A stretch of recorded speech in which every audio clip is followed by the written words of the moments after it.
প্রিয় বন্ধুরা, আপনারা শুনেছেন যে আমি চার্চে যেতাম আমার টাকা শুধু ফেরত পাওয়ার জন্য।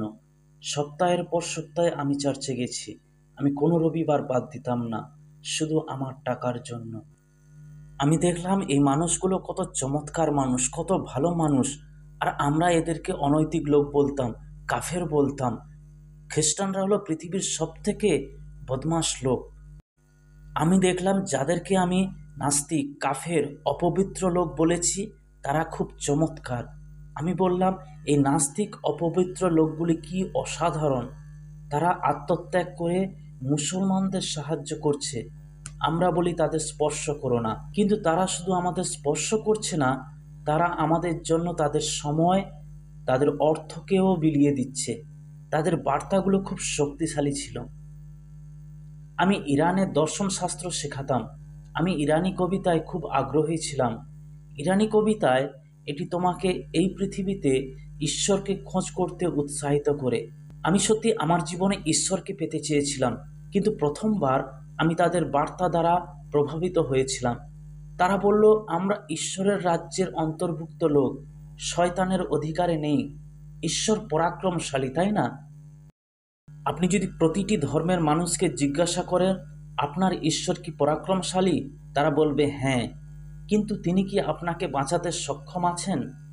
আপনি যদি আপনার মা বাবাকে ডাকেন, আপনার প্রয়োজনে আপনার মা বাবা আপনাকে সাহায্য করবে। আমি সমস্যার মধ্যে ছিলাম, কিন্তু আমার ঈশ্বর কেন আমাকে সাহায্য করছে না? কেন তিনি আমাকে অনিশ্চয়তার মধ্যে ফেলে রেখেছেন?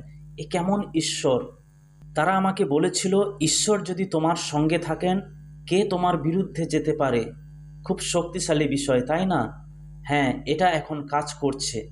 কিন্তু আমি তাদেরকে বুঝতে দিইনি যে এই স্টেটমেন্টটা আমি পছন্দ করেছি, কারণ তাদের কিছু ধারণা ছিল যা আমার পছন্দের ছিল না। তারা বলতে লাগলো যিশু হলেন ঈশ্বর। মুসলিম পণ্ডিতরা এটাকে ঘৃণা করেন। আমি ইহুদিদের ঘৃণা করতাম। আমি বললাম এই চমৎকার মানুষগুলোর সমস্যাটা কি? আমি ভাবলাম আমি এই মানুষদেরকে সাহায্য করব। এই মানুষগুলো এত ভালো মানুষ, তারা আমার টাকা ফেরত পেতে সাহায্য করবে। তারা খুব খোলা মনের মানুষ ছিল। আমি তাদের বিষয়ে সমালোচনাও করতে পারতাম, কিন্তু তারা আমাকে হত্যা করতো না। কারণ মধ্যপ্রাচ্যে আপনি যদি কারোর সমালোচনা করেন, আপনি বিপদে পড়বেন। প্রথমে আপনার আঙ্গুল কাটা হবে, তারপর আপনার মাথা। সূরা ৮ আয়াত ১০ থেকে ১৩। আপনি কখনো মোহাম্মদকে নিয়ে সমালোচনা করতে পারেন না, কিন্তু আপনি খ্রিস্টানদেরকে নিয়ে সমালোচনা করতে পারেন। আমার মনে আছে একদিন আমি চার্চে পাস্টরের কাছে গিয়েছিলাম। তিনি একজন আমেরিকান ছিলেন। আমি তাকে বললাম, স্যার, আমার মনে হয় আপনি এটি ভুল করছেন। তিনি বললেন, মাত্র একটি? আমি চমকে গেলাম তার জবাবে। আমি ভাবলাম তিনি হয়তো রাগ করবেন, আমাকে আক্রমণ করবেন, কিন্তু তিনি বিনয়ী মানুষ ছিলেন।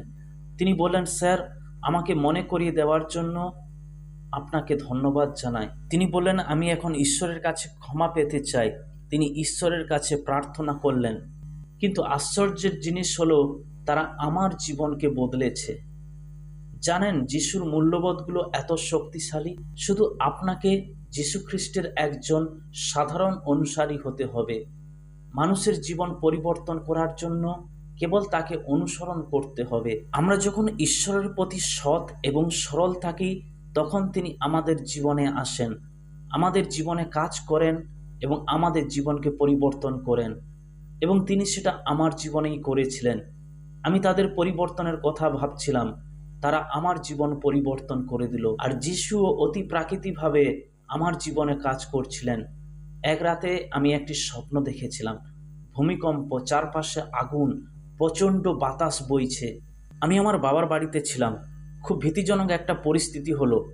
বাড়িঘর ধ্বংস হয়ে যাচ্ছিল, মানুষ মারা পড়ছিল।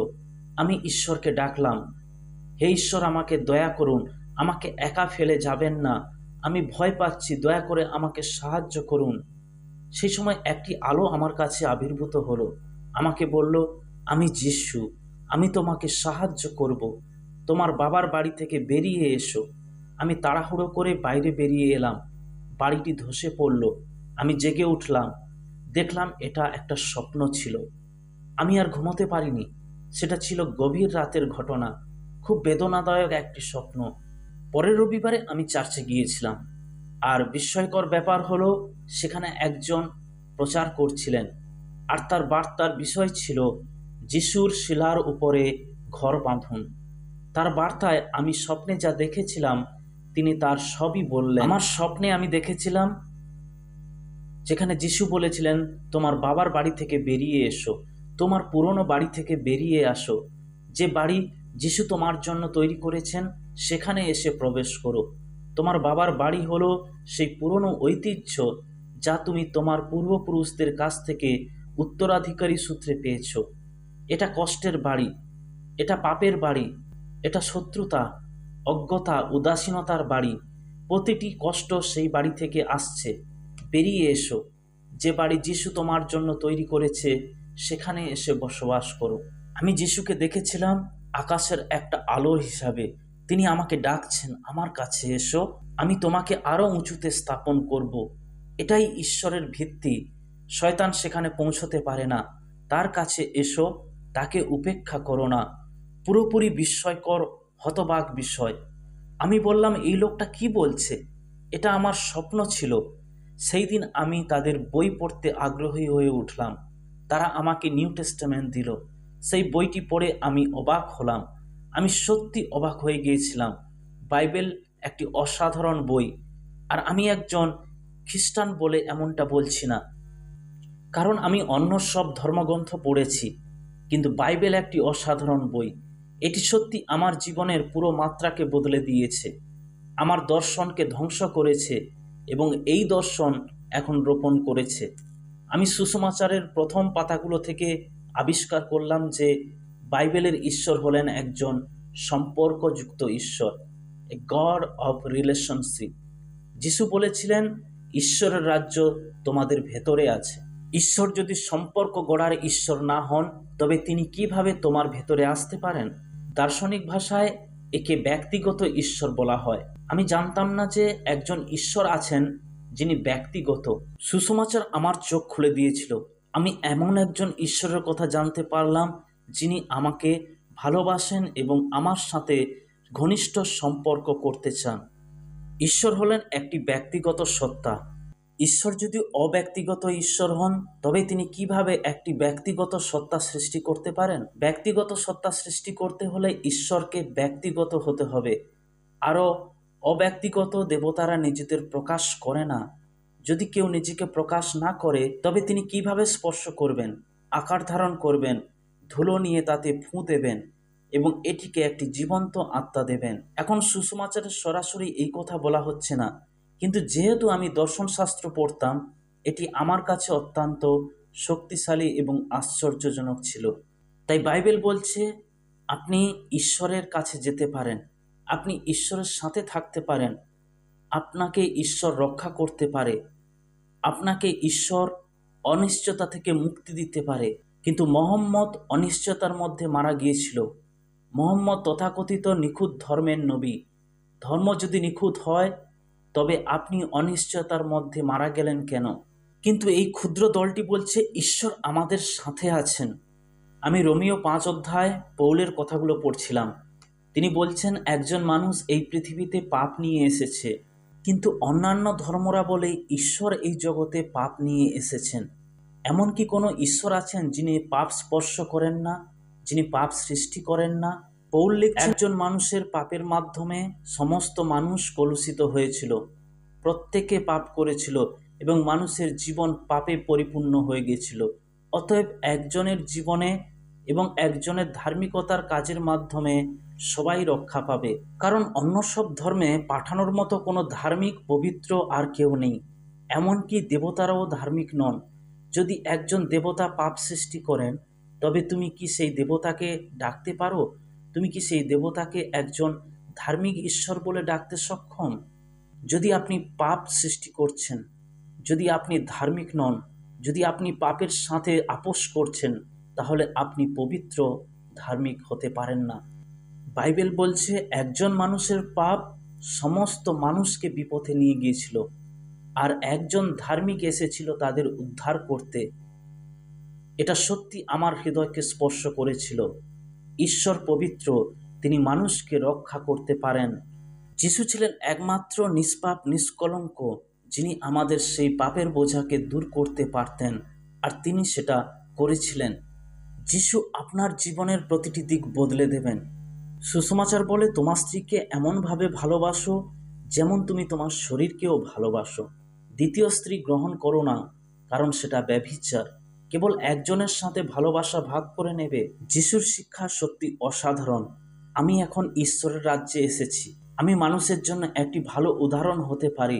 আমি ঈশ্বরের সঙ্গে বাস করছি। আমি ঈশ্বরের পবিত্রতা ভাগ করে নিচ্ছি। আমি ঈশ্বরের উপস্থিতিতে আছি। বাইবেল এবং যিশুর শিক্ষা আমাকে স্তম্ভিত করে দিয়েছিল। আমার জীবন পরিবর্তন হয়েছিল। আমি সিদ্ধান্ত নিয়েছিলাম আমি আমার জীবন যিশুকে দেব। তিনি খুব ভালো, এবং এরপর তিনি আমার জীবনে আরও আশ্চর্য কাজ করছিলেন। ঈশ্বর আশ্চর্যজনক উপায়ে আমার স্ত্রীর জীবনও পরিবর্তন করেছিলেন। আমি আমার পরিবারের জন্য বিমানবন্দরে অপেক্ষা করছিলাম। আমার পরিবারের লোকেরা আমার সাথে দেখা করতে আসছিল। আজ আমি বাড়িতে ফিরে যাব, আমার স্ত্রীর সাথে কথা বলবো। সে জানতো না যে আমি এখন খ্রিস্টান। যদি তুমি বলো তারা আর আসবে না। আমি ভুলে গিয়েছিলাম যে আমার স্ত্রী এখনও একজন মুসলমান। আমি শুধু প্রার্থনা করছিলাম, আমি শুধু ঈশ্বরকে ধন্যবাদ দিচ্ছিলাম। বহুদিনের পর আমি এখন আমার স্ত্রীর সাথে কথা বলতে যাচ্ছি। আমি আমার স্ত্রীর সাথে কথা বলতে ভয় পাচ্ছিলাম। দুর্ভাগ্যবশত কারাগারে আমার সমস্ত অভিজ্ঞতা আমার মনে এলো, যেটা আমাকে ভয় দেখিয়েছিল। যাই হোক আমি খ্রিস্টে একজন শিশুর মতো ছিলাম। কয়েকদিন পর সে আমাকে বলল, তুমি আমার সাথে এমন ব্যবহার করছো কেন? আমি তার সাথে ভালো ব্যবহার করছিলাম। তুমি কি বদলে গেছো? এটা একটা দারুণ বাক্য ছিল। তুমি কি বদলে গেছো? আমি খুব উত্তেজিত ছিলাম। আমি লাফিয়ে উঠলাম এবং আমার বাইবেল নিয়ে আসলাম। আমি বললাম, আমি আমার জীবন যিশুকে দিয়েছি। তোমার মনে আছে আমি তোমার সাথে কথা বলছিলাম? আমি তাকে বললাম, সে ইরানে ছিল, আমি ইস্তানবুলে ছিলাম। আমরা একবার ফোনে কথা বলছিলাম। সে আমাকে জিজ্ঞেস করেছিল, তুমি কি করছো? আমি বললাম, কিছু না, আমি একজন বন্ধু পেয়েছি। আমি বললাম, এই বন্ধুটি হলো যিশু। আমি আমার হৃদয় তাকে দিয়েছি। তিনি আমাকে বদলে দিয়েছেন। এটা শুনে সে ভয় পেয়ে গেল। একজন মুসলমান ইসলাম ছেড়ে খ্রিস্টান হওয়াটা খুব স্বাভাবিক ব্যাপার ছিল না। এটা ভীতিকর ছিল, বিশেষ করে যদি তুমি একজন মহিলা হও। কিন্তু ঈশ্বর ভীষণ মঙ্গলময় এবং তিনি আমাদের প্রার্থনা শুনছিলেন। আমি প্রার্থনা করছিলাম, আমার অন্যান্য ভাই বোনেরাও প্রার্থনা করছিল। আমি আমার স্ত্রীকে চার্চের মহিলা মিটিংয়ে যেতে উৎসাহিত করেছিলাম। সে গেল না। সে অনেক অজুহাত দেখালো। আমি চার্চের মহিলাদের বারবার বলতাম তারা যেন আমার স্ত্রীকে মহিলা মিটিংয়ে যাওয়ার জন্য উৎসাহ দেয়। এবং একদিন আমার স্ত্রী মহিলাদের মিটিংয়ে উপস্থিত হয়েছিল। সে আসলে অন্য উদ্দেশ্যে গিয়েছিল। সে বলল, এই মহিলারা আমাকে অসুস্থ করে দিয়েছে, আমাকে বারবার করে ডেকে বিরক্ত করে, এসো এসো এসো। আমি সেখানে যাব এবং একটি ভালো অজুহাত খুঁজে বের করব, এবং এরপরে আমি সেই অজুহাত ব্যবহার করব এবং আর আমি সেখানে যাব না। কিন্তু যিশু খুবই চালাক। তিনি জানেন কি করছেন, আর তিনি সেখানে গিয়েছিলেন। সে অবাক হয়ে গেল। তারা একে অপরের আশীর্বাদ ভাগ করে নিচ্ছিল। তাদের মধ্যে একজন বলল, প্রভু আজ সকালে আমার সাথে কথা বলেছেন। অন্যজন বলল, প্রভু গত রাতে আমার সাথে কথা বলেছেন। আমার স্ত্রী বলল, এই প্রভু কে, যিনি মহিলাদের সাথে কথা বলছেন? আমি এত বড় জগতে বড় হয়েছি যেখানে আমাকে বোবা পাখির মতো দেখা হয়, কিন্তু এখানে এসে জানতে পারলাম এমন কেউ রয়েছে যে আমার সাথে কথা বলতে চায়। এরপর থেকে আমার স্ত্রী মহিলাদের মিটিংয়ে নিয়মিত যোগ দিত। 2.5 মাস পরে একদিন ভোরবেলা সে জেগে উঠল। সে বলল সে যিশুর সাথে একটি স্বপ্ন দেখেছে, আর সেটি ছিল এইরকমই। বেশ কয়েকজন মহিলা একটি পাহাড়ি এলাকায় যিশুর সাথে হাঁটছিল। তারা সবাই একটি খাড়া উপত্যকার মধ্য দিয়ে যাচ্ছিল, কিন্তু আমি যেতে ভয় পাচ্ছিলাম। যিশু আমাকে ডাকলো, এসো। আমি বললাম, আমি এলে পড়ে যাব। আমি ভয় পাচ্ছিলাম। যিশু বললেন, ভয় পেও না, তোমার প্রথম পদক্ষেপ নাও। সে প্রথম পদক্ষেপ নিল। উপত্যকাটি কেঁপে উঠল। পাহাড়ে নিচে নেমে এলো। পুরো পাহাড়ের পাশ সমতল হয়ে গেল এবং সে যিশুর দিকে হেঁটে গেল। এটা শোনা মাত্রই আমি অবাক হয়ে গেলাম। আমি লাফিয়ে উঠলাম এবং আমার বাইবেল নিয়ে আসলাম। আমি বললাম, এটা বাইবেলে লেখা আছে, এটা যিশাইয়ের বার্তা। নবী যিশাইও ঘোষণা করছে, প্রান্তরে একজনের রব, সমস্ত উপত্যকা পর্বত সমতল হয়ে যাবে। কেন? কারণ পরাক্রমশালী ঈশ্বর আপনার সামনে হাঁটছেন। যদি তিনি আপনার সামনে হাঁটেন, আপনার জীবনের সমস্ত উপত্যকা পর্বত সমতল হয়ে যাবে। আমি তাকে বাইবেলের সেই অনুচ্ছেদগুলি পড়ে শোনাচ্ছিলাম। সে কাঁদছিল। সেদিন সকালে সে প্রভুর কাছে তার হৃদয়ের দ্বার খুলে দিয়েছিল। এক সুন্দর সকাল।